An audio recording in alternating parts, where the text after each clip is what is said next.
said this a bunch of times. Like the store that we operate and the way that we do things, I would never be the customer here. I'm not one of those people who built a store that I would go to. No, man. Like the store I would go to is basically DCBS, and I didn't build that. I built something else that I could actually run and make money from theoretically. When does that start? It's still a working theory. In the Midwest, you know the best is there waiting, so come and join the conversation. I still approve, fan and artist and creator too. What? This is how the challengers do. What? Keep the conversation moving along. Keep reading comics, keep your local store strong. If it's hard, then it's a job for the challengers. What? Comics and conversation, y'all. From Challengers Comics and Conversation in Chicago, this is Contest of Challengers, the lowest of all entertainment. A comics industry business podcast with the scummiest of the scum, the lowest of the low, the stinkiest of the stinky. Well, hello, Dale. Dale Bush. Salutations. And Prince Pretty, Patrick Brower. I don't know why, but it feels like it's been forever since we've recorded here. Well, it's been a little while. The last episode was at the comic shop. Sure, but that was just last episode. That means we were here 2 weeks ago. It's true. It just feels it's all different. I guess. Maybe it's just me. When you lose a week, things it's hard to remember what day it is. It's true.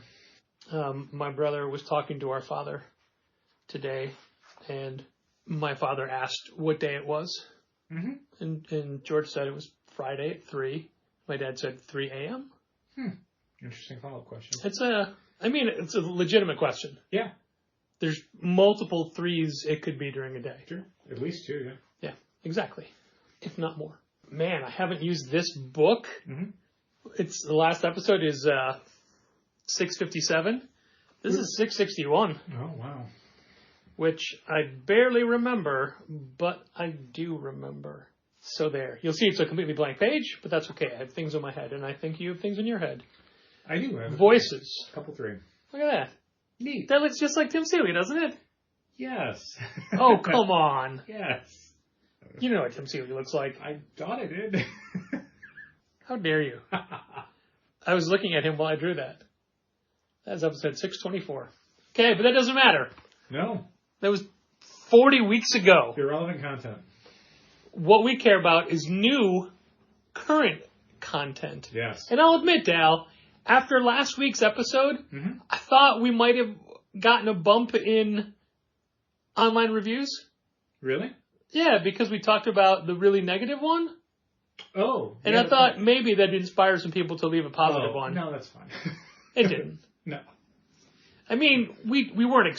Okay, I was expecting it. Yeah, we didn't ask anybody to. Yeah, I wasn't expecting it. You never do. And also, you don't care. I definitely don't care. You don't even care when they leave good reviews. Yeah. That's why they don't. They know this. It doesn't materially affect my day-to-day job. Maybe it does, though. I don't think so. I mean, it's nice that people leave positive reviews, but I still got to unpack boxes, you know? It doesn't matter if you get good reviews or bad reviews when I still have to do a lot of... Yeah, but maybe if you get a bad review about unpacking boxes, you'll think about that box more when you unpack it. I would be very interested in hearing what a negative review of me unpacking also, boxes it's very funny you should bring up negative reviews because this weekend is the last 2 Kiss concerts ever. Ever in the history of the world, except for when it's a new band. Yeah, I mean, do you think it would be, let's say, Gene's the last surviving member of Kiss? Look, I'm already having trouble deciding if I see Anne Boleyn when they tour next year. With their touring singer? With their touring singer? Yeah.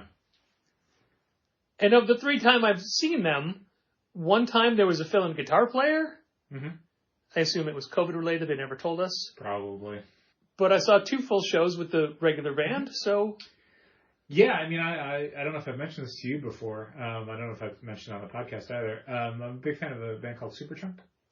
And Superchunk has a rapidly shifting lineup in the last few years. Founding bassist Laura Jane Balance has ear problems and was switched out for Jason Narducci. For touring, not for recording. Not for recording.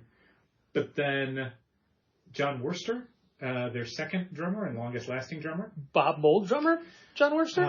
Mountain Goat drummer? Yeah. I was getting there. Announced that he is stepping away from the band entirely, not just for touring, but for also recording. They have a brand new drummer altogether. A woman, I think, named Laura, which is minorly confusing. That's what's even more confusing, Dal, is I believe we saw them live a few months ago, and the drummer was a man. It was a man from a band called Telekinesis that I like a whole lot, and he was very good. And weirdly, Telekinesis didn't open for Superchunk that night, despite Superchunk not having their originally planned opening act open for them. But anyway, so yeah, it's Superchunk. Maybe Telekinesis is too old to do two shows. Maybe. I mean, he had to drum, like that's a different amount of physical energy you got to put forward if you're also going to then like sing and play guitar for an opening act. Right. My point. Well, I was saying like more in the sense of like you could, because we at one point we had seen Destroyer open for New Pornographers on a kind of co-headlining tour, I guess maybe, and he had then sang his songs that he'd done with New Pornographers. So he did both, but like he was only singing for the first one and then singing for the second one, which is less physically. Yes. Also, this was like 20 years ago. Multiple instruments. Yeah. And Telekinesis is 20 years older now. Well, this wasn't Telekinesis. I know, but I'm just saying he was still alive at that point. Yeah. I know Telekinesis isn't in Destroyer. That's true. I don't know dude from Destroyer's name, Dave something. I don't think it's Dave something. Okay. Stan Behar. I got the D and the A right. So your point with Superchunk is, I'm sorry, I derailed you. Oh, I was just trying to make a vague comparison to another band that is having a shifting lineup and how that is not detrimental necessarily, but definitely like is changing the kind of alchemy a little bit. Well, the good news about that whole excuse me, the whole little verbal segue is it made me completely forget why I brought Kiss up. So, good work. Sure. We did it, everybody. Wow, how did we get on Kiss? Yeah. That's a real interesting thing. I had not only did I bring up for a reason, but it's also tying into something comic book related. Gone. Yeah. Just gone. So, good job. I give that to you. How did we get on Kiss? So, trying to do a little bit of a turn. backtrack to figure out. Well, you didn't know I was bringing them up. True. And it had to deal with their final two concerts being this weekend. Yes. And yes, I did miss Monday's show because I was ill. Yes. But yeah, I don't know why you brought that up because you then steered into Amberlin and then we got into Superchunk. Yeah. Well, and a bunch of other bands. We didn't get into Superchunk and other bands. We collectively were talking about it. Everyone was riveted. Yeah, I don't know what else is on your list of things that you want to talk about. I showed you before. It's blank. Oh, I thought the other side was maybe individual topics that you would maybe bring up, and then you would write them down if we actually talked about them. I mean, I usually like to have a guide. Yeah. But I do specifically recall you telling me I think something you wanted to talk about. I have a bunch of things. Okay. Hey, good news. We can have a conversation. Sweet. So the first thing, this is based on two different news articles. Oh, I just remembered. It had to do with the reviews and how you don't care about those and those don't affect your life at all. Right. So, Ace... I'm glad that the second I'm like, I have something, you're like, no, I remember now. Okay, great, thanks. Oh, by all means, go ahead. No, I insist. No. That's fine. Yours is more important. It definitely is not. You have your phone out? No, tell me why you brought up this stupid thing. I've forgotten again. You Darn. did not. You definitely did not. Oh, no. People are listening to this podcast, and you think they're still listening? You think they haven't turned off? Two people are still listening, and they want closure. Every once in a while, I think like, hey, we've gotten out of that old podcast routine, and we actually have like content and quality, and it brings people back. And then we show our true colors and give dead air. Please go ahead. Oh, great! Yeah, no, I'm super excited. Anyone Comics was a comic shop in Brooklyn that is now moving and becoming a slightly different comic shop in Brooklyn. They opened in 2017. They're moving as we're probably speaking. This is an article on The Beat that I will send Patrick the link to so you can maybe put it in the show notes so people want to read all the coverage that The Beat had done on it. That'll be illuminative for them. I thought it was interesting because they were previously a shop that had a very large basement, and they did a lot of events, and they did a lot of drink and draws, and book clubs, and I was very hard to see that out of the corner of my eye. Patrick, I didn't want to just interrupt your talking. Go on. Do we know how long they had been open? They opened in 2017. Oh. High rents are causing them to move to a different block in the same neighborhood. But they would do drink and draws, they do Magic, they do Magic the Gathering, I should say, not like a sleight of hand. Dungeons and Dragons, art classes, miniature conventions with local artists.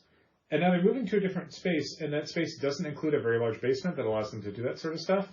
So they're basically saying, store's going to be bigger with more stuff in it, but not big enough to have a completely dedicated space to do all these things.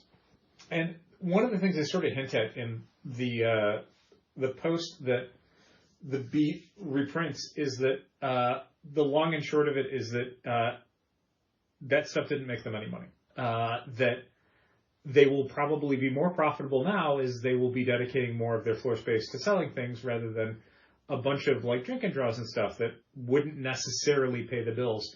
And I was thinking how much that sounded incredibly familiar to a store that had opened well in advance of 2017 and has gone through multiple phases of trying a lot of socially engaging things and then finding out, oh, none of these make any money. I specifically remember when we opened and, you know, we'd both been in the industry for a while, but not on our own. Yep.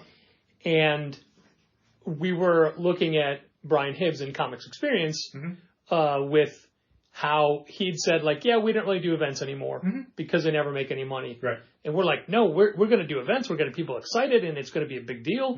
And we learned repeatedly that Brian was right. And most of the events we did were done more for our own ego, I guess. Like, I don't know that, I mean, I would probably disagree with both of those assertions. One is that there's a sense that there's diminishing returns in doing events where I think anytime we've tried to make something recurring, that's when we get bit in the ass. One-offs and stuff, weird random stuff, people really respond to it. And then you're like, great, we'll do it again. No one cares. Not really respond to, but can occasionally respond very well to one idea. Well, I mean, that's the thing is that anything that we kind of do multiple times, and even if that's a simple thing like signings, first time they go great. Then after that, not so great. And I don't even just mean in the sense of like a specific artist or creative team. I mean signings. Like you don't do signings for a while. The first one you do back, great. Everyone's into it. And then you're like, cool, we'll do another one next month. No one shows up. Doesn't matter who the artist is. And the other thing is that I think there is value in doing them. It's more about finding the balance. And this is why reading the coverage from the Beat was interesting because it was... You could read it in a way where it's like that was a waste of time for them to try that stuff. But I'm sure it, in general, brought people to their business in a way that the individual events might not have made any money or probably lost money.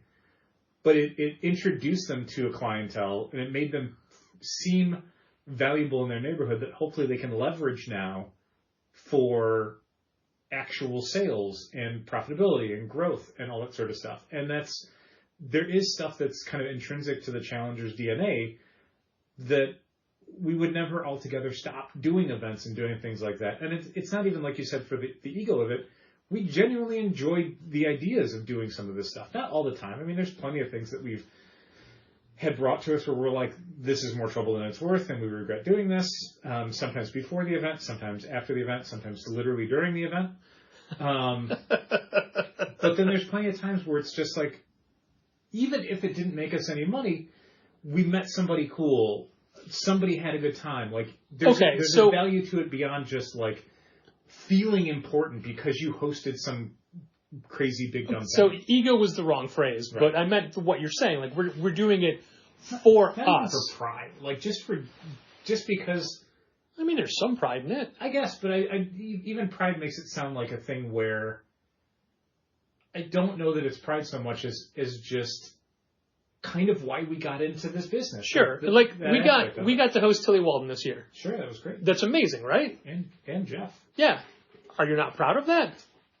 I am, but I guess that's a weird one to take pride in because I'm not saying you did it for pride, but you can be proud of it. Well, that's the thing. That's a weird one to take pride in because that was very much brought to us. Right.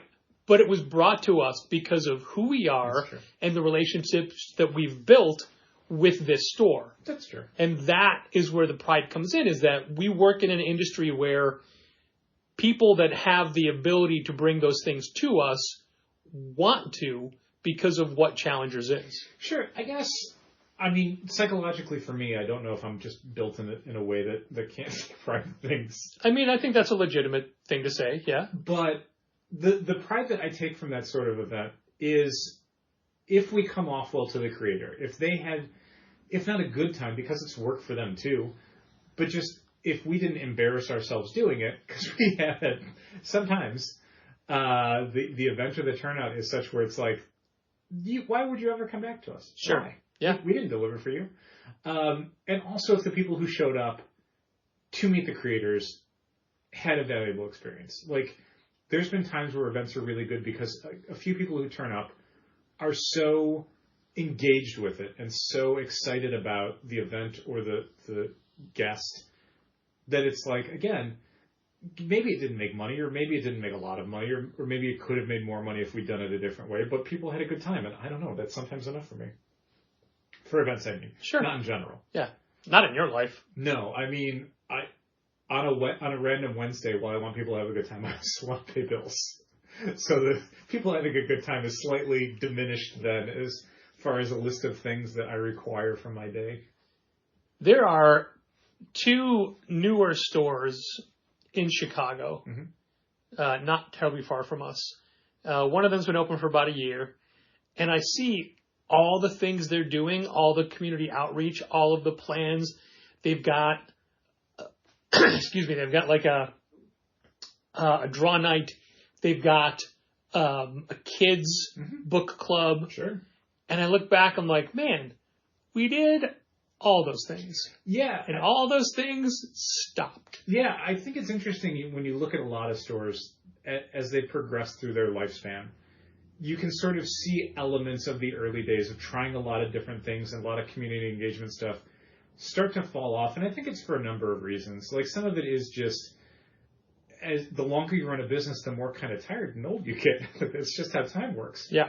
And that means that your ability to kind of put all that effort in and find all that enthusiasm is harder to do. It just is. And sometimes it's why stores look to younger employees and stuff, because they're fresher, they're less jaded, they're able to be a little bit more excited about it and put more effort into, idea generation and parties and stuff like that. But I think some of it is also every store kind of learns that being an event space is kind of not 100% compatible with running a retail storefront. Yep. They're really 2 different models. And, there's been plenty of stores that have tried the combo, comic shop and bar, and comic shop and coffee shop, and comic shop and some other kind of hangout social space. And some stores make it. Some stores do not. And some stores kind of turn away from that kind of social atmosphere stuff. Just to make a quick comparison, there's a lot of game stores that during COVID couldn't do in-store gaming. It just was not safe to do so. So they took their in-store gaming space and brought in more products and brought in more shelving and brought in more retail components. And they found that they were way more profitable. And so then when COVID ended, it's like, maybe we don't bring all that floor space back to being folding tables and folding chairs. Like, maybe we do less of that because that is not as profitable as another rack of board games. So, yeah, I think every comic shop, maybe early, maybe midlife, has a thing where they really want to do a lot of those, buzzy events. And you kind of just reach a point where it's like, you're done doing them for whatever reason, for any number of reasons. And then you're just like, well, we're a comic shop now. And maybe that's boring, but I don't know. I think it's enough. Obviously, this is our point of view, and this is our experiences, and I think a lot of that is Chicago. Mm-hmm. I think that Chicago just doesn't seem to be the comic event city that we thought it was, or we hoped it was. Do you think it's something where if it were a smaller town, like if you were doing this in like the suburbs, if you were doing this in like Naperville, and there's not as much competition for people's free time or whatever, and or people would come in from farther away, that it would be something where you could... When you say not as much competition for free time, you mean like local concerts or plays or Chicago. I mean, just there's a million things to do anywhere in Chicago. Not necessarily. I don't know. I don't know. I don't know what stores, aside from Third Eye, have cracked it. Even Third Eye. Like, we heard something recently from somebody about Third Eye where it was very... Like, Third Eye did not seem that, like, engaged with... Yeah, but it's hard to nail that down now because there's so many Third Eyes. Sure. But, I mean, that's... I don't know if Third Eye's doing as many signings and events as they used to. That used to be a thing that we were hearing about all the time. That's true. But we also need to not talk about Third Eye as a barometer the same way we can't talk about Saga as a book, you know? True. Sure. Steve Anderson from Third Eye is somehow a retail savant and makes a lot of things work. But they're also, it seems like they're shifting a lot more away from, I mean, I don't know for sure. This is all very much me not paying attention to what their business model is right now. So I could be completely off base as far as where they're putting their efforts and how much time, money, energy they're putting into different things. But I feel like I hear about them more in the sense of like A, store expansion, and B, back issues, buying collections, collectibles, more than I would. Oh, they're doing like an exclusive cover and they're selling, 2,000 copies of this book because the creative team came in that weekend. Like, I don't know if that's, I feel like there's a shift away from that just in the market in general. Like, I don't know who's doing big signings. Like, does Midtown even do big signings anymore? Is that okay? I think a lot of it is the season. I think it's not big signing season. I mean, this is something that thinking back, I can't remember the last time I've seen somebody say like, oh, by the way, like there's this crowd is coming in from Midtown. I mean, you did unfollow Third Eye on Facebook. I wonder where places are doing a lot of their promotion now. I mean, is it Facebook? Is it Instagram? Is it Twitter? I don't know. It's definitely not Twitter. Is it TikTok? Is it Reddit? It's probably TikTok. Is it maybe TikTok? Sam, is that a way to promote things, TikTok? Oh, yeah. I mean, like... It's a way to sell things. Although... But, like, doesn't that instantly, like... How do you keep it in front of people? Like, Twitter I can kind of understand because it's like it's in your timeline, whatever. Isn't TikTok all, like, algorithmic and stuff? Like, it's just showing you a bunch of different things. I mean, it's technically the algorithmic timeline of the people that you follow or things you would like. Okay. And Twitter is less and less... of a structure. I don't assume that anyone is trying to get their point across on Twitter, unless that point is. I'm honestly still surprised by how many people are on it, but also we still are as well. Well, there's being on it, but then there's being active on it. Yeah. And I feel like a lot of people are not the second so much as they're just. It's the one social media platform we were able to gain the most amount of followers for, and for all the new things that have popped up, like Threads or Blue Sky.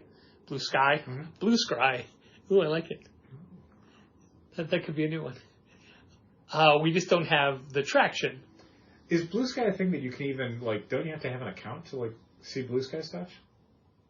I guess you do with Twitter as well, but you didn't used to. I don't know because I have an account and I never looked at it without having one. Blue Sky is, like, if you do not have an account, you can't see someone else's. Oh, okay. Blue Skies or Raindrops or whatever the hell they call their tweets. I don't know. Don't know what they're called. I think they're called X's. Oh, no. I'm not entirely sure. That's disappointing. Sam had a TikTok that she made on her own in the store last weekend that did real well for engagement, for whatever that means.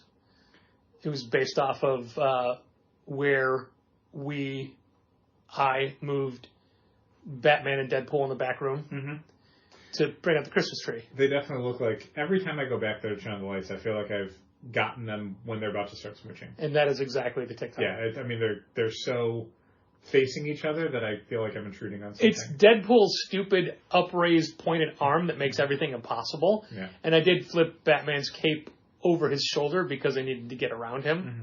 So it definitely looks like you are interrupting something, and that was the point of her TikTok. Yep. Yeah, you mentioned something about comic stores shifting and changing and doing things differently. What would you think let me rephrase that. How do you feel? Let me start again. Feelings are a thing that, no. First the earth cooled, then there were dinosaurs. What if we get rid of our back issues? Okay, what would we do with them? Well, okay, that's part 2. Okay. Part 1 is, what would you do with the space? Okay, I'll talk while you think. How's that? Yeah, okay. I mean, I honestly, top of my head, I don't have anything I would put there, but okay. I would love to hear it. So, all of the toys and things that are on top of the other graphic novel shelves, we would keep the IKEA shelves there. Okay.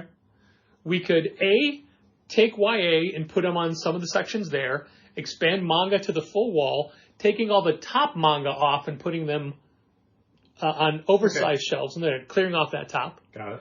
And then clearing off the other tops, except for the illustrated boxes, and putting them there. And then slowly introducing actual back issues, meaning individually priced things from, let's say, a storage locker. Got it.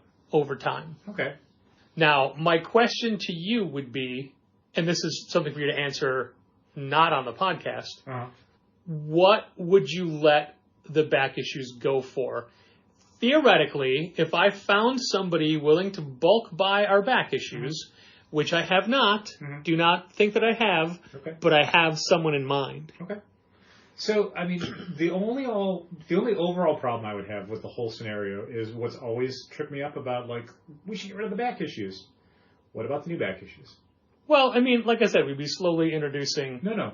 I mean, the stuff that comes off the wall. Right. But those would go in that as well. Oh, they would? Okay. Yeah. So eventually, like, all of that stuff would be building back up again. Yeah, because hopefully we would sell the things that are in that area. And that's a lot of empty shelf space anyway. Yeah. But yeah, we would build it up, hopefully never to... I mean, I could definitely see a lot of different things going in that section, even temporarily. The stuff you said, and I'd also want to take all of the 25% off graphic novels. Yes, that was and move them inside, and maybe do the same thing with the 50% off stuff. Sure. And then maybe... See, like, moving the YA stuff is weird, because it's a very, very full bookshelf. Yeah.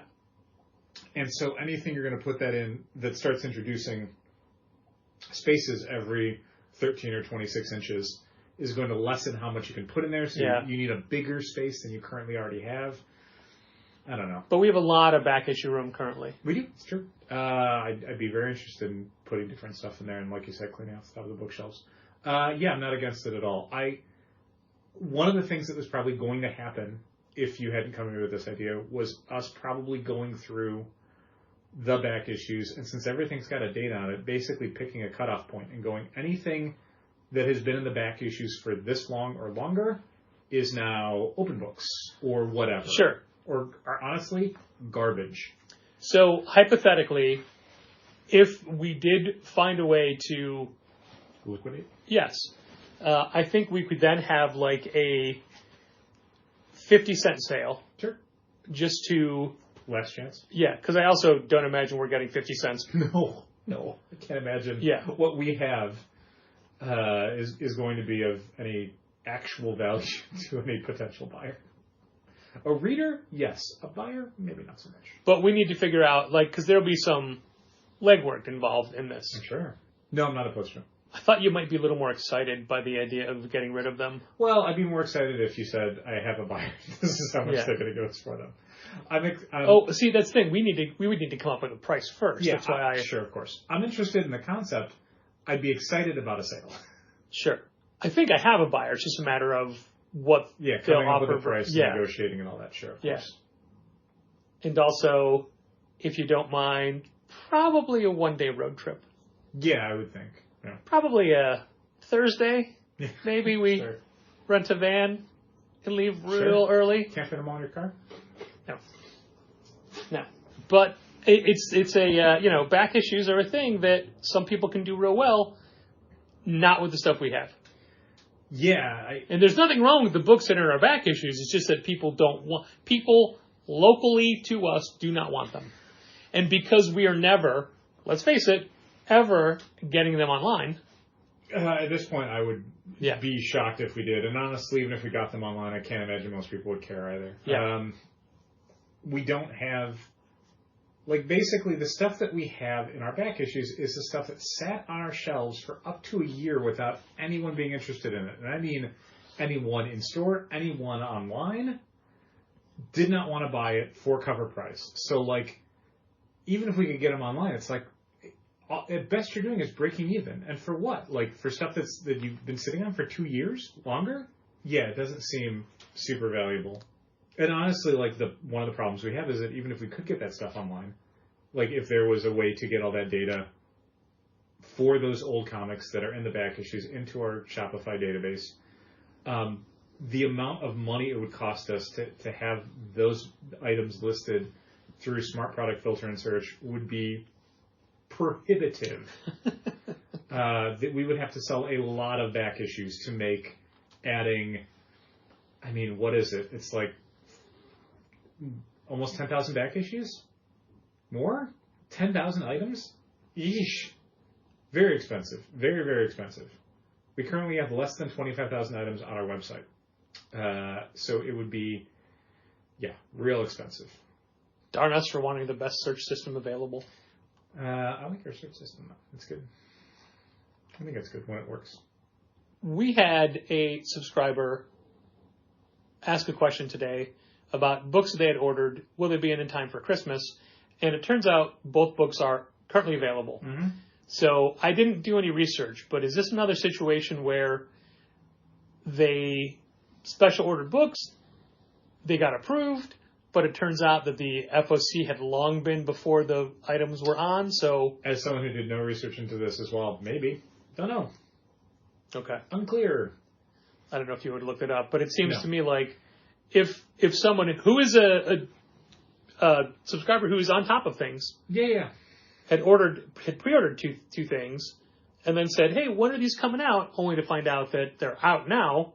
Yeah, I don't know. It must have... Okay. I was just trying to figure out if that was a thing that slipped through somehow. Yeah, while it's certainly disappointing, it's also a thing that we can fix it, in a sense, or we can at least, we can get the items now. So how it happened, I mean, it was like 7 months ago. I don't know. We could maybe try and figure it out, but also it's just, does it matter? I mean, it matters if it's a thing that'll still happen. I'm sure it'll still happen.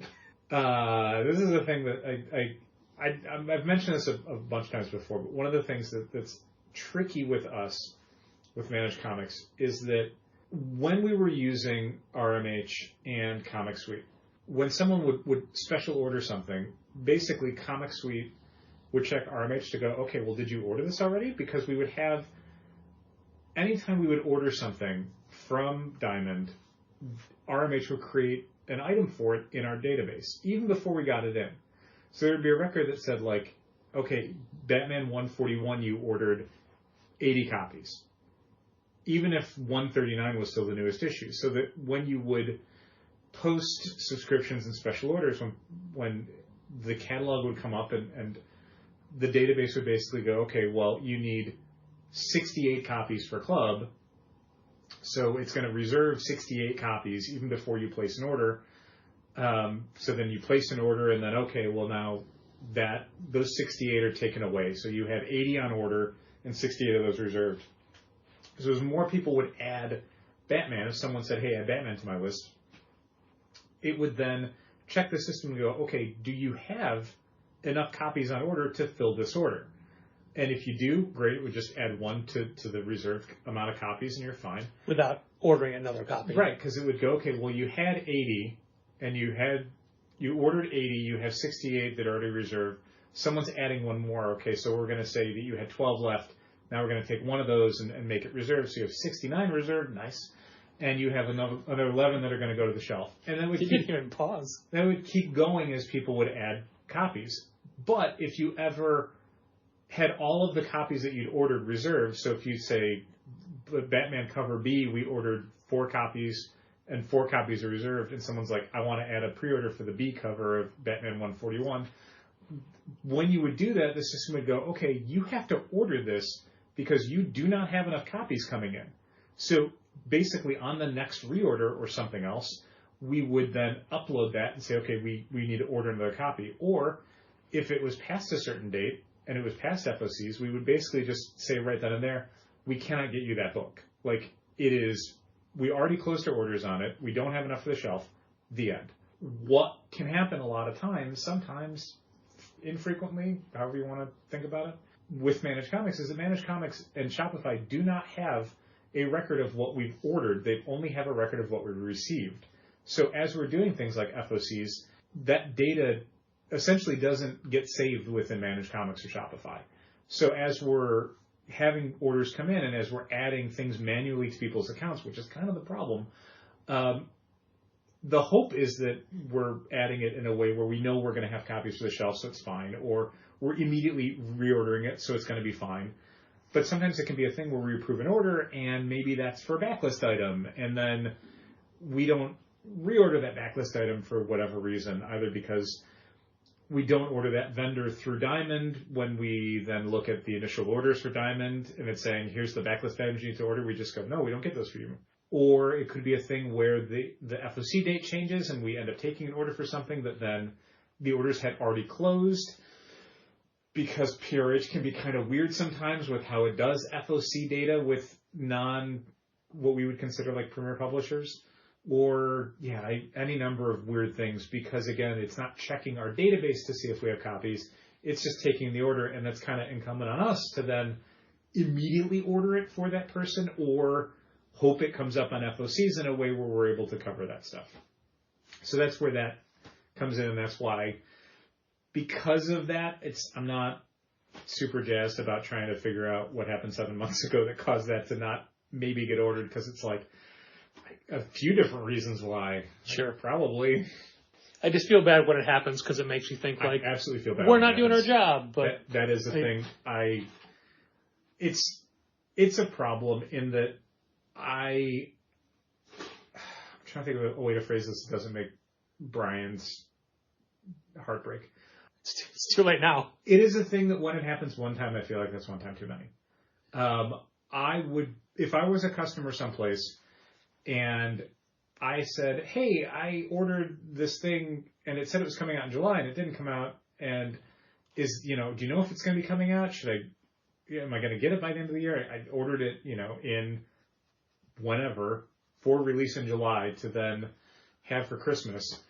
And on December 1st, we have to say we're ordering that for you today. It's like, I would, honest to God, think twice about pre-ordering anything from that store. Yeah. Anything. Sure. And it's, God bless the people who take it in stride and are like, great, thanks, I'm glad I'm still going to get my stuff. Like, I feel terrible, and I would not begrudge that person for being like, I'm done here. Like, I get it. Like, that's a complete failure on our part. I don't know why it happened. I can point to a third-party vendor and go, like, the system, I don't know. It didn't tell us. But it's like, we made the decision to have that system. Like, that ceases to be a thing that we can point to and blame somebody else. It's like, no, that's our fault. We were the interface for that, and it didn't happen. And if we lost your business, I feel terrible, but I completely understand. I do think, though, if I were the contact point on this, I would have said, oh, yeah, it's all good. They look like they'll be in by the 10th or whatever. Right. I would maybe not, and this is just me covering my own ass. Yeah. I would probably not say, like, we are ordering it for you now, we screwed up. I would maybe not volunteer that if I didn't have to. Yeah. Even though that is the truth. That is the God's honest truth. We did screw up. Like, did we specifically screw up? Again, like, we have to take responsibility for what happened. Right. Yeah, like, absolutely. That's it. It doesn't matter what part of our process has failed. There are processes, and they failed. The end. So yeah, I honest to God regret when that stuff happens, and I feel terrible about it, even if it's something that I cannot go back in time and fix, nor can I say will never happen again. I will hope it won't happen again, and we will try and monitor that. But the fact of the matter is, so much of that data comes in so many different ways that I don't know if there's a way to ever have it the way we used to have it with RMH. And for anyone listening to this thinking, well, why don't you go back to RMH? I'm talking about the RMH that existed before PRH and Lunar were doing comics distribution.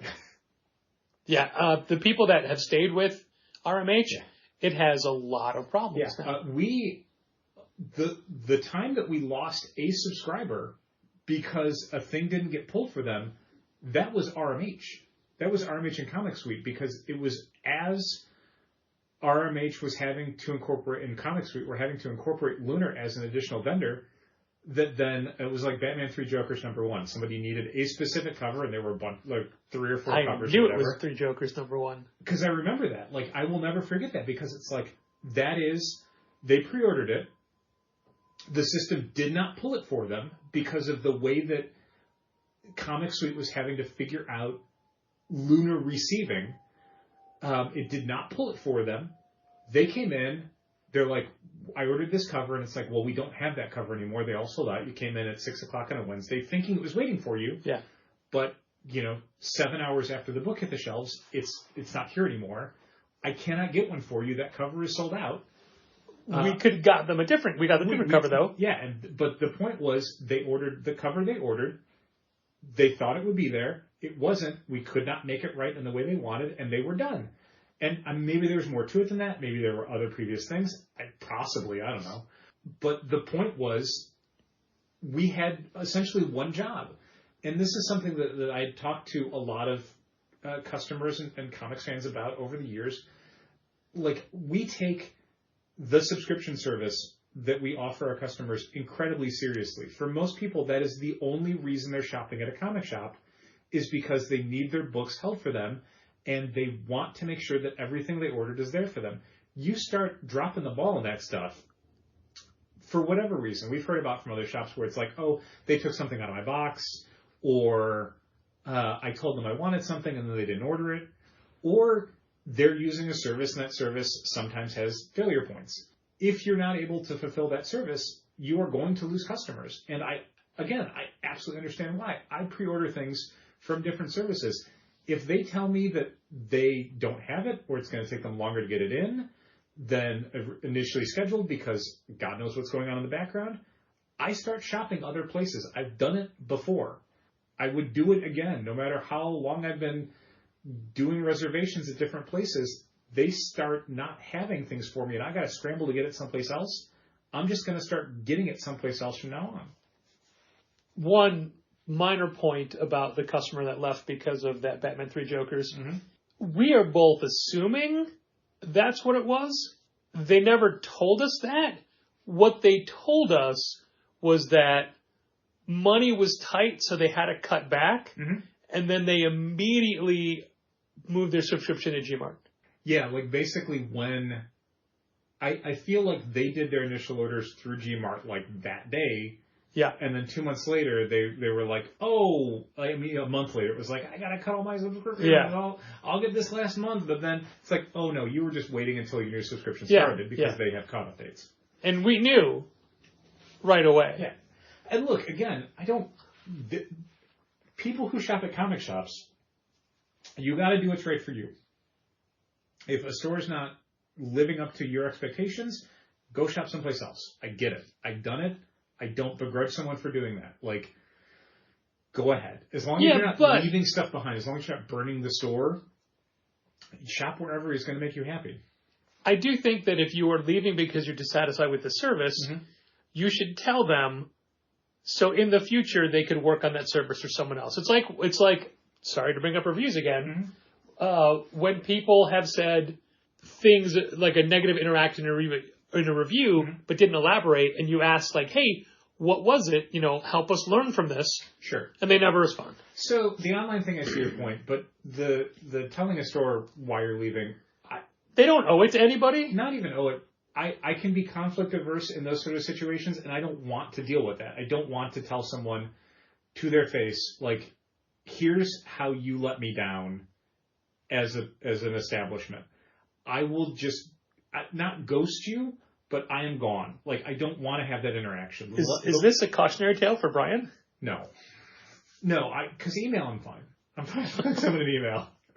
Like, here's what's going on. But then email the store and tell them. Right, and that's fine. Like, but sometimes I would understand why somebody would not want to belabor the point, essentially. Sure. And also, if you're mad enough already, about it, yeah, you don't want to. In some way. It's like, I don't. Other than venting, like, it's not about solving a problem. It's about leaving and going someplace that you're happier with. And it's just a store. Like, you can leave a store. Yeah, I guess I feel as a store patron myself to other stores. Like, if it's a store I don't have an attachment to or somewhere I haven't been there for a while, but if I've been shopping at a place for years and I suddenly feel like I have to leave, tell them. Yeah, I guess I don't have any place I really like that. I mean, even the places I pre-order from, it's all fairly impersonal. I order from websites. Like, there's no point of contact. There's no person I feel like I'm letting down or is letting me down in turn. It's all very mercenary. It's like, well, who has the best prices? Who lists it the soonest? Who has the best shipping rates or customer service or whatever? Like, those are all the criteria that I care about. The interaction stuff, what will I put up with because I like this person, or like, none of that enters into my calculus. Part of me thinks that Dale Bush as a customer would not shop at Challengers. I told you I wouldn't. But you definitely wouldn't because you don't buy comics. No, but even if I would probably just shop online. I've said this a bunch of times. Like, the store that we operate and the way that we do things, I would never be the customer here. I'm not one of those people who built a store that I would go to. No, man. Like, the store I would go to is basically DCBS. And I didn't build that. I built something else that I could actually run and make money from, theoretically. When does that start? It's still a working theory. Okay. Yeah, I like talking to our customers, and I had I'm sorry to say this, you weren't in. I had a really good time on Wednesday talking to a whole lot of people, and it was fun. We had a little conversation. I can make that happen every week for you. But that's a thing that I don't look to at another store. There's no place I go to where I get the other side of that experience. I'm not looking for that. So yeah, I would not. If Challengers went away tomorrow, it's not like, well, I'll start going to Dark Tower, or I'll start going to First Aid, or I'll start going. No, I would probably just order stuff from a website. I don't care. I think you just quit comics in general. No, I like comics. Great medium. Rob Gilroy had a post the other day saying that, and he meant this sincerely, he's like, I see all these posts about people saying how broken comics are, but they've been broken for a while. Are people just noticing that now? Yeah. I don't know what people are hearkening back to as a golden age, and I feel like if you asked different aspects of the comics industry, when was it good, you're not going to have a universal answer. Sure. Retailers are going to answer one way, fans are going to answer another way, creators are going to answer a third way. I've got such publishers are going to answer a fourth way. nostalgic soft spot for the books I grew up reading. And a lot of my collection are those books, and a lot of things I buy in graphic novel format or collector format are those books. But reading them now, it's like, oh, they're so wordy. I don't like that. Sure. It's now time to thank our Patreon supporters, including our annual patrons, Becca Hilburn and Joseph Coco, Brent Helt, Dal's mom, Diane Bush, President of the Brian Garside Fan Club, Django Boren, Philip Savlik from Boom Studios, Jose Villagomez, Josh Crowley of Westfield Comics, our bestest wrestling watching pal, Michael Lee, Michael Romanenko, our patrons who have created their own tier, Andrew, Drew Troy Aaliyah, Bridget K. Neville, Chris Burton, Claudine Neville, our other generous patrons from the Say My Name pledge level, Ben-Hur Benedict Calaguas, Brad Brooks from Dumb Shit Done Well, Managed Comics Own, Brian Garside, Christopher Haith, Drew Triner and Ashley Edwards, Challengers Reservist, Fallon Mackerline, my brother, George Brower, Heidi D., Holly Aitchison, Jacob Sorelli of Kamikaze, Josh Trigg, Mark Hammond of Oh Yeah Comics, Margie, Keith, Logan, and Malcolm Springham, Matt Armstrong, Mitchell Davies of All-Star Comics in Melbourne, Australia, Morgan Dynamite Perry, my longtime pal Robert Burns, Ron Payne, Sean Bowers, Tad Eggleston and Johnny Williams, Thomas Nagovin of Century Guild, Walt Grogan. Walt's Comic Shop from Berlin, Germany. And if you want to hear your name thanked on this very podcast once a month, head over to patreon.com/challengers and pledge at the $5 Say My Name level. And a big thank you to all our other patrons at the various other pledge levels. Going back a little bit to the whole back issues scenario that you brought up, and that was a really awkward segue. There was another thing I wanted to talk about, and that was the ongoing saga of, what is that dude's name from Coliseum? Phil Boyle. Phil Boyle. Phil Boyle's article about the imminent and impending death of comics because they're too woke. Chuck Rozanski from Mile High Comics. There was a quote, I'm sorry to jump in, Okay. and it was about Furiosa from the trailer today. It's really good. And Very excited about a new George Miller movie. Boy, boy. I saw the link thanks to Gina, but it sent me to an Instagram post about it from from Warner Brothers. And just one comment, and I wasn't looking for comments, but there's comments on the side. One comment that caught my eye was woke equals broke. Yeah, because Mad Max Fury Road made so little money. Right. Yeah, and this is a woke movie, but I mean, it was infuriating, and so of course I scrolled through, and the entire world attacked that person. Rightly so. And he just insulted them all back. What did you think Furiosa was going to be about? Yeah. Did you watch all of Fury Road? Yeah, man. Sorry, I had to just bring that up. No, it's fine. Everyone should watch the Furiosa trailer.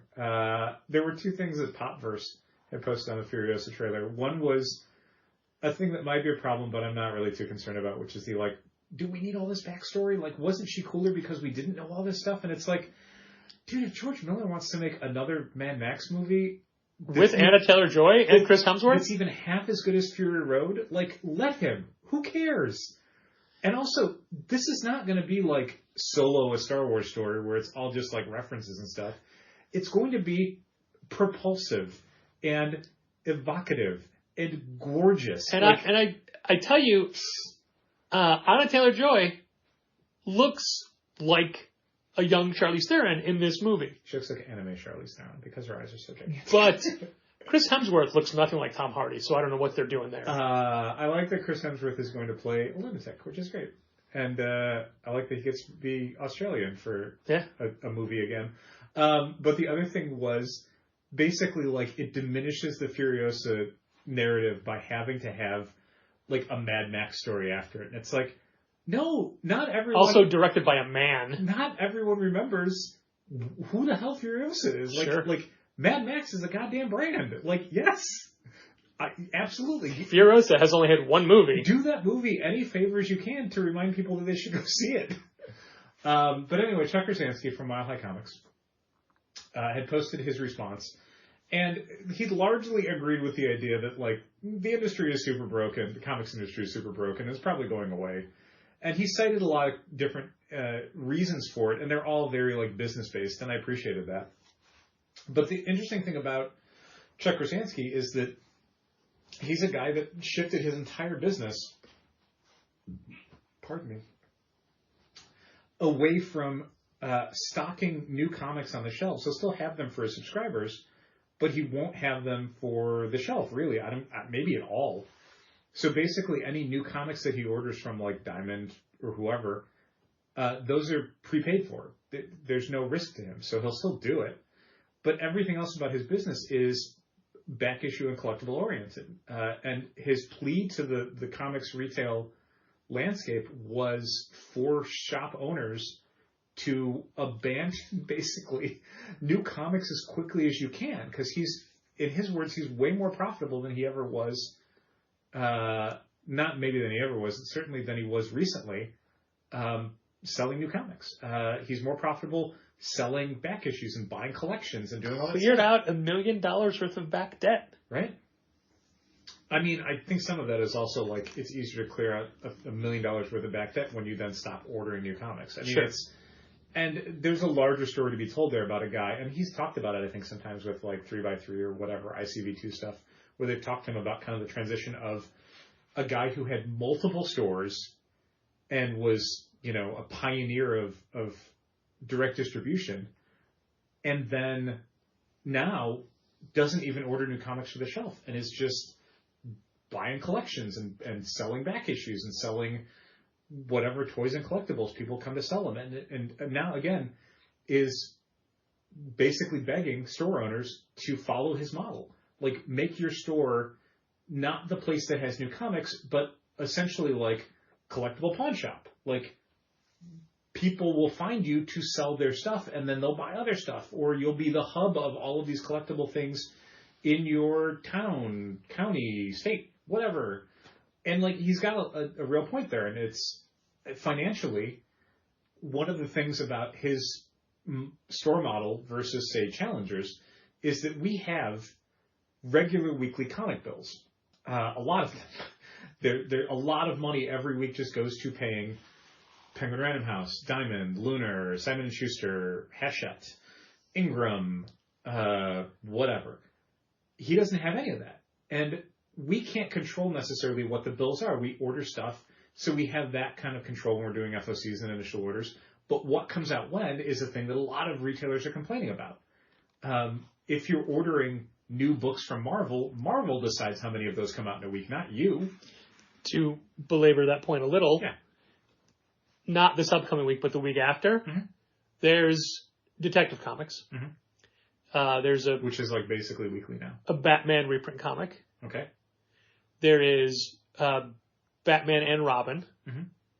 There is Batman City of Madness. Yep. There is Batman Gargoyle of Gotham. Yep. And there is Batman Santa Claus Silent Night. Yeah. It's 6 Batman books in 1 week, Dale. Yeah, it's super feast or famine. And not just 2 of them are oversized, high-priced ones. And not just in the sense of, like, what DC's are releasing, but just how the whole market goes. Like, December is going to be an incredibly weird month where we're going to get a week, probably the week before Christmas, where it is going to be a deluge, and the next 2 weeks are going to be like nothing. It's going to be a ghost town. So stores are going to have gigantic bills, and then 2 weeks where there's nothing to bring people in the stores, other than what already came out that maybe they haven't picked up yet. And that's very difficult for cash flow, as opposed to Chuck Rozanski, where he just buys stuff. So if ever he gets into a tight cash flow situation where it's like, well, things are kind of tight, business has gone down, just don't buy stuff for a little while. We don't have the option as store owners dealing with new product of saying, well, we'll just skip doing Diamond FOCs this week, or we'll skip doing PRH FOCs. You can't do that as a store, or you will lose all your customers unless you reorient your entire store towards not serving weekly comics customers, and you just are a place that has things, and maybe buy stuff when you have money. And even the rare times we entertain the thought of not carrying new comics for the shelves, we still carry graphic novels. Right. And but this is my point, is that his perspective on things is grounded in real, fiscal reality stuff. And I can't argue with his success or how much financial sense that makes for a lot of stores that are struggling right now. The thing that I'll argue with is I don't want to run or work in that store. Yeah. That sucks. Is it more profitable and more financially stable than what we're doing? Almost anything would be. But then, in that case, why not open any other kind of store? Open a goddamn vape shop. I don't know, man. Or why even be in retail? Go take a different industry. Yeah, it works for him because he cares about that stuff. Be a finance bro. He's an older guy who's always liked back issues. The goddamn Mile High collection. Chuck Rozanski is almost synonymous with vintage comics in North America over the last 60 years. It doesn't shock me that he's let's just do the back issues. That's like us saying, let's just do the graphic novels. Yeah. Would it be innovative? Would it be profitable? I don't know, man. I would have fun doing it. I wouldn't care. But asking a store like us to then go and embrace buying collections and dealing with people's, old Star Wars toys and Matchbox cars and Marvel trading cards. I don't want to do that. That would break my heart. I would be sad every day I came to work. Why would I do that to myself? So that was what I thought about when I was reading Chuck Rozanski's article. And his even-handed and heartfelt plea for stores to completely abandon the current distribution model and just start selling backstock was like, I guess you could also just kill me. Like I guess, could we put that on the list of things that could happen? Because Patrick, here's the segue. I really like new comics. They're so right. good. I read a bunch of new comic previews the last few days, and they were great. Okay, I read 2, and I'm guessing one of them is one you didn't read, so... Let's try. Why don't you start? What's the one you think I didn't read? Well, often on this podcast, I'll be talking about a thing, and then when we're done talking, I realize I said it wrong, I had the wrong name, maybe listed the wrong writer. Right. I don't remember a lot of new artists' names. I don't know the full title of this book. Okay. I think it's a Dark Horse book. I know that. I didn't read it. I think it's called If You're Reading This, I'm Already Dead. If you can read this, I'm already dead. Okay. I think it's If you find this? I don't. Yeah, you're right. Something like, see? Yeah, it's like it's one of those. Yeah. No, I didn't read that yet. It's a Matt Kindt book. Yeah. I liked it. I'm very excited to read it. Was it in a Dark Horse email that they had a PDF? No, it's in the weekly PRH email. Oh, okay. I didn't see that. In the PRH emails, there's always... Yeah, I'll go looking for it. Yeah. I missed it. The premise is that there's another world out there that we've named Terminus that we have access to. Like, it's a breathable planet, but it's a fully inhabited, violent, hostile planet that doesn't want us there. And over the last 10 years, we've built a stronghold on that planet that we can get to. And for the first time, a journalist is going to that planet to report on it. Like an embedded journalist. Yeah. It's been, I was going to say embedded, that felt wrong. It's mainly been military since then. So it makes them embedded. But this will be the first time there's a journalist, someone reporting back to the general public. Right. And the alien designs are really unique. Who's the artist on that? I preface this all by saying I don't know who the artist is. Is it Dan McDade?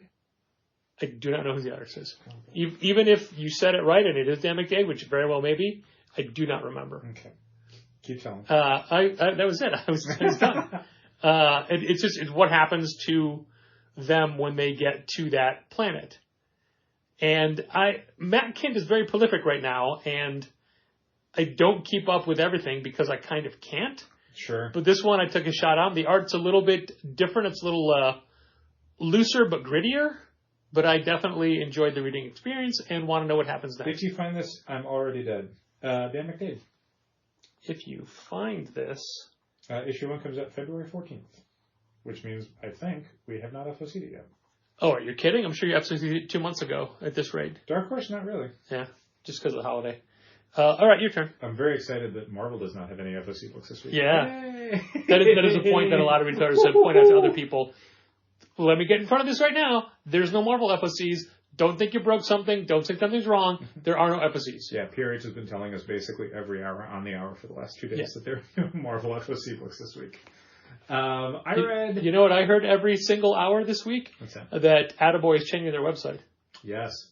Multiple emails on that. I read 4 books this week. Okay. The first one I read was Avengers Twilight #1. Oh, I didn't see that was up. It was one of the ones in a Marvel PRH email. Yeah, okay. That they actually, it's a downloadable book. Okay. I think. Maybe. Full book? Not like 4 pages? Not the full book like Batman Gargoyles Gotham #2? 5 books. I read 5 books. Without any words? No, full book. Yeah. Full book, colored, dialogue, nice. Everything. I'll go look for that. It's good. It's a kind of a futuristic what-if story. Kind of a Avengers meets Dark Knight Returns sort of thing. Where an old non-super soldier Captain America, Steve Rogers, has to find a way to be a hero again as he realizes that the kind of surveillance state of the world is worse than he ever imagined. Oof. So it's basically Captain America fighting for, personal freedom and self-determination and all that sort of stuff. Nice. You had your hand up? Does he still own an apartment building? I don't think it comes up in that one. Okay, then Andrew might read this one. Daniel Acuna is the artist, makes some interesting choices. What if it's all night? Gotta look up something really quick. His Captain America, his Steve Rogers, is a little distracting. because it looks just like Peter Fonda. Oh. I don't like that. Like almost distractingly so. I don't like that. It's not like a Mike Deodato Jr. Like you can see him tracing the Google image search. Yeah. But it's still a design choice that I'm like, I sort of get it, but like it looks so much like Peter Fonda. But Avengers Twilight was good. It's a very serious Chip Zdarsky book.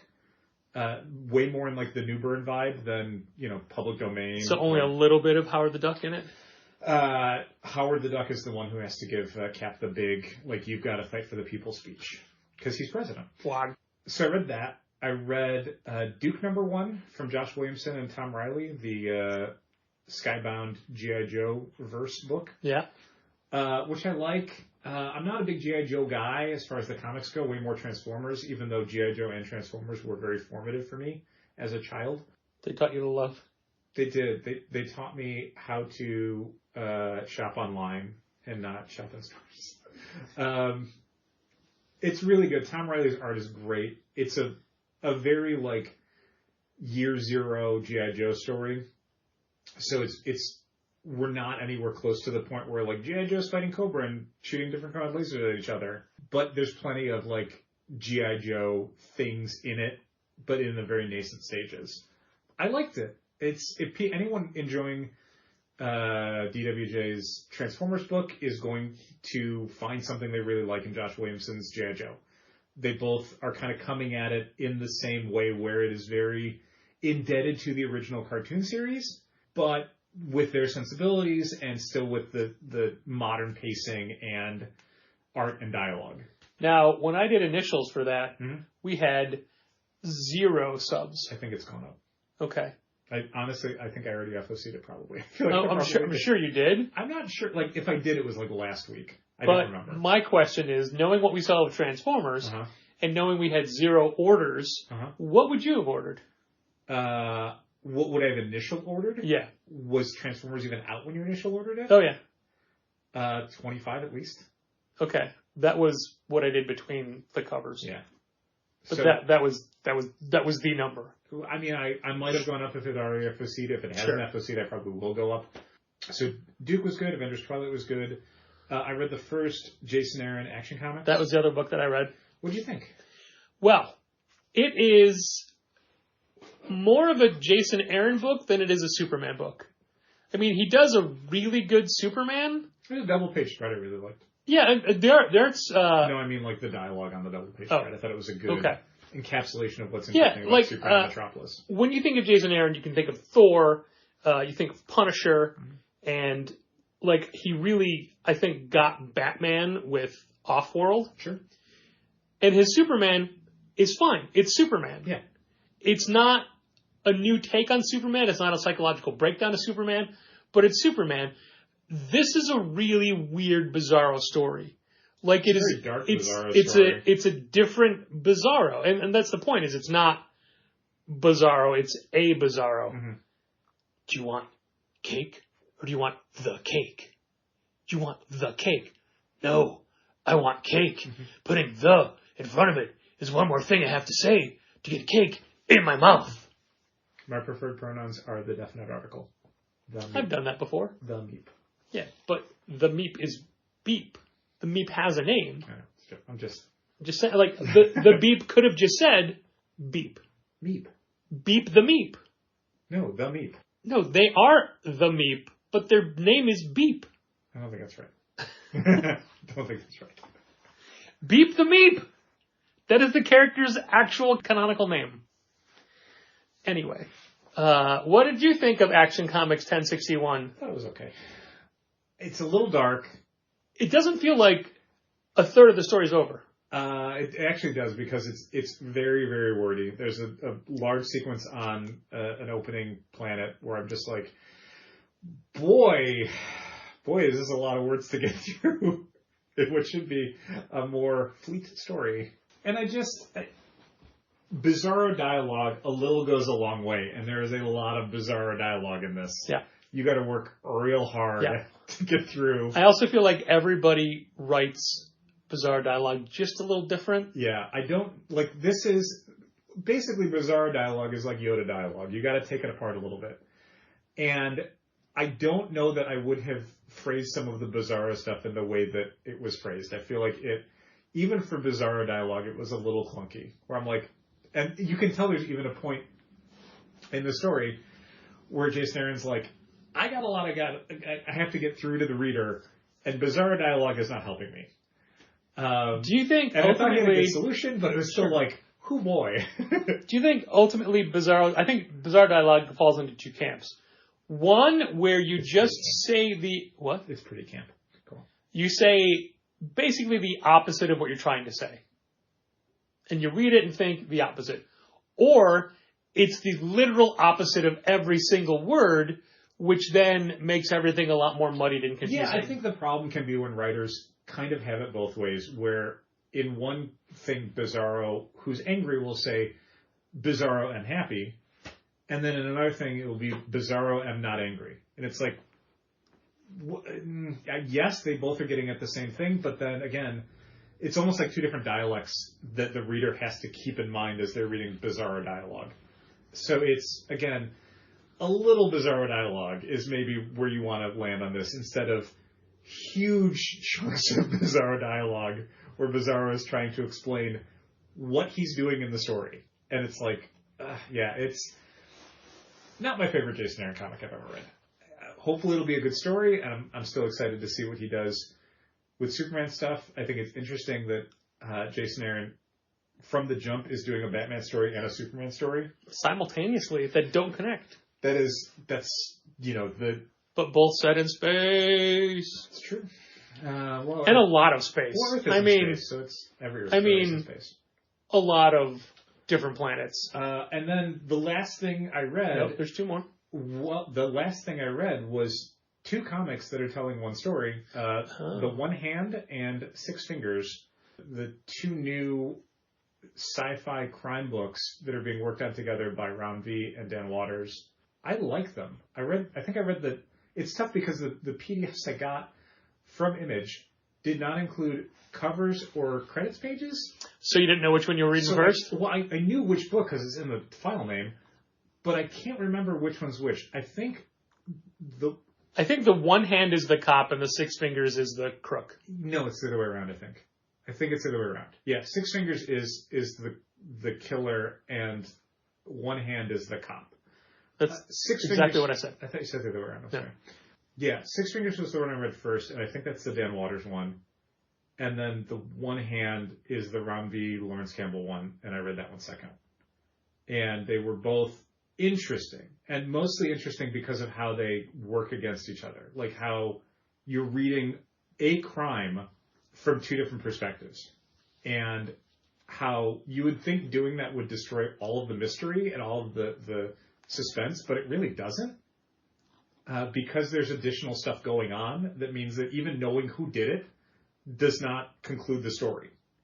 It's not that sort of like cat and mouse thing.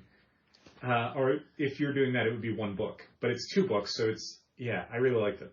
But definitely, you can read just one if you want. If you're someone who's like, I only care about... like criminals getting away with it. Aaron Campbell? I can't remember who the artist is. Aaron Campbell. If you only care about Aaron Campbell art, like you can just read the One Hand and still get an entire story. But if you read Six Fingers as well, you'll get a little bit more of what's going on, and you'll see a little bit more of where things are heading. But they were both very good. They're coming out on different weeks, right? I don't remember. I think they're coming out like 2 weeks apart. Which is fine. I wonder if it would have been better to do the same. No, because again... Because this way they're forcing you the order to read them in, whereas if they came at the same day, you had your own choice, and it might inform how you perceive the story or what side you're on. Yeah. I could be wrong, though. I said at the start of the thing. I'm wrong as a review section. I'm usually wrong with names and reviews and things. Dan Baker. See? Not right. That was, I think, everything I read. You said 5. I was going to say... Second part of that sentence. I was going to read Animal Pound #1, but I read the Ash Can, so I feel like I can maybe wait till that book just comes out. There's a lot more that happens in the first issue than the Ash Can. I'm sure. I mean, there'd have to be. Yeah. Ash Can is not that many pages. But like I would only read the PDF to get a feel for like what the book's going to be and orders and that sort of stuff. But the Ashcan did that for me. So I'm like, I downloaded it and then I'm like, I'll just read it in print. And it's the same thing with a lot of the DC PDFs that are on the box site where I'm like, I don't need to read Titans Beast World 2, 3, and 4. Like, I'll read them when they come out. I don't need to read Batman 141. Same answer. Like, yeah, it's funny. I read ones. the Batman 141 preview. Yeah.